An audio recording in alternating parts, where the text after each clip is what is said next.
un instrument extrêmement fort qui a énoncé des principes fondamentaux en matière de droits humains. Il s'agit de la Déclaration universelle des droits de l'homme. Mais pourquoi en 1989, la communauté internationale a estimé devoir adopter un instrument spécifiquement dédié à un être fragile, un être qui a besoin d'être protégé, c'est-à-dire l'enfant. En reprenant les principes fondamentaux qui ont été annoncés en 1989. Parce que dès que l'être humain naît, eh bien, il se voit conférer des droits. Mais la communauté a estimé que, compte tenu de la fragilité de l'enfant, il faut à cet être-là une protection spécifique pour l'aider à se construire et à grandir et à être un citoyen qui va contribuer au développement de son pays. Mais le continent africain n'est pas resté aussi sans réaction en adoptant la charte africaine pour le droit et le bien-être des enfants, qui a repris en confirmant tous les principes qui ont été énoncés dans la déclaration, dans la Convention internationale des droits de l'homme, et en allant même un peu plus loin, par ailleurs quelquefois, pour dire qu'un État n'a pas le choix pour protéger un enfant. La protection, elle est obligatoire. C'est un droit qui s'impose à tous les États, digne d'être appelé État. Eh bien, mes très chers, moi je vais quand même pas ramer à contre-courant, mais je vais faire parler mon cœur en étant très objective. On vous a remis un document qui vous permet de voir un peu l'évolution au plan du budget de ce qui a été alloué à la protection de l'enfant de 2019 ou de 2012 à 2025, avec une pique en 2025. Mais qu'est-ce qui s'est passé entre 2012 et 2019? Il s'est passé que l'État n'avait pas de vision en termes de protection des droits des enfants. Et vous me permettrez de rendre un hommage appuyé à ce corps d'éducateurs spécialisés qui, malgré l'absence de moyens et des conditions extrêmement difficiles, a tenté de répondre à l'appel de l'enfant qui ne peut pas attendre. Quand un enfant appelle, eh bien, il faut que l'adulte soit immédiatement à ses côtés pour le protéger.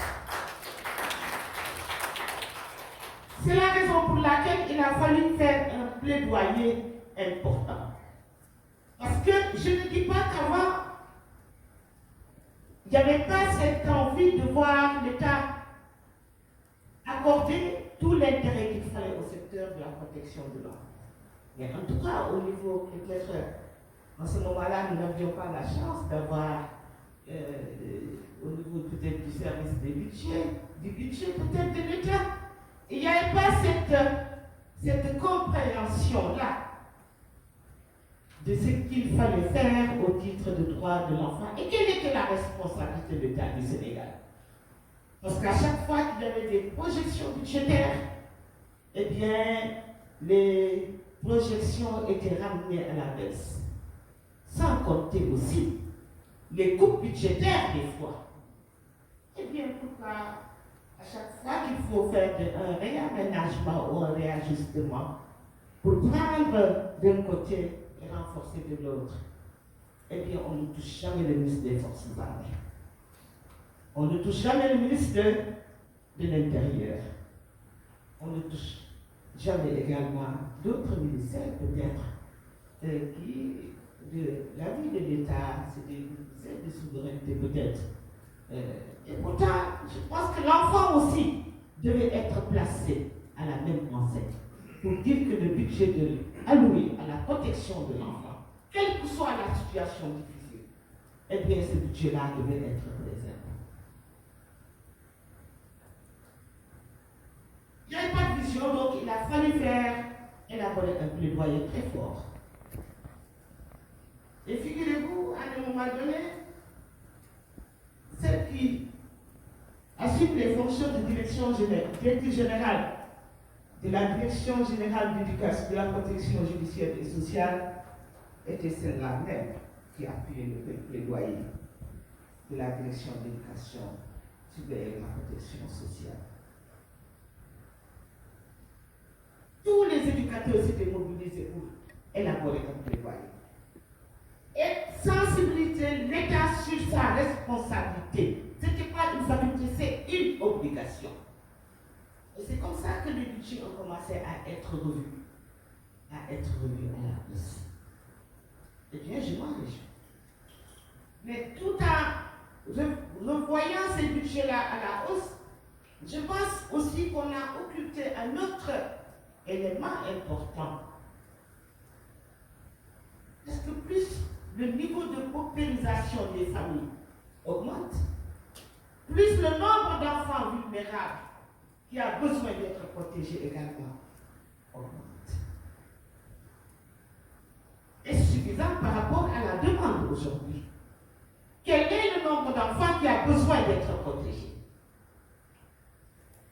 Si nous prenons simplement une famille vulnérable, on peut dire, en se projetant, que derrière cette famille, au moins, il y a 5 enfants vulnérables qui ont tous leurs droits ineffectifs. Peut-être qu'ils ne sont pas déclarés à l'état civil. Ces enfants n'ont pas accès à la santé. Ces enfants ne sont pas éduqués. Ces enfants ne vivent pas dans un environnement décent. Eh bien, ces enfants ne vivent pas également dans un environnement aimant et sécurisant pour eux. Eh bien, par rapport à l'évaluation que nous devons faire, nous devons faire en sorte que l'ensemble des parties prenantes impliquées pour permettre de dire, à la suite de cette évaluation, est-ce que la budgétisation et la planification des droits de l'enfant sur la période concernée, eh bien, a répondu aux attentes, oui ou non. En termes d'impact, la protection judiciaire et sociale est érigée en programme. Parmi les 5 programmes du ministère de la Justice, eh bien, le budget programme, on évalue sur la base des performances réalisées.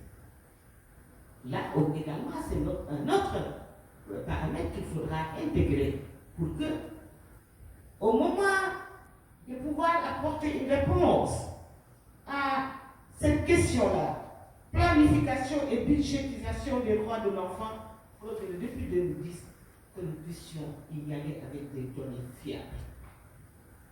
Aujourd'hui, nous avons une partie côté de la réponse.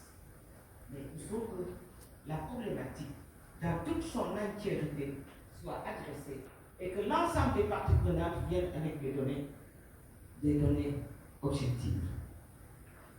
Maintenant, Madame la Directrice Générale, oui, des efforts ont été consentis, mais je pense qu'il faudrait encore qu'on aille un peu plus loin par rapport à la forte demande de protection. Ma très chère Aminta, merci à vous aussi.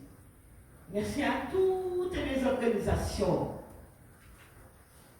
du système des Nations Unies, merci à toutes les ONG, merci à la société civile, merci à tout le monde pour tout ce que vous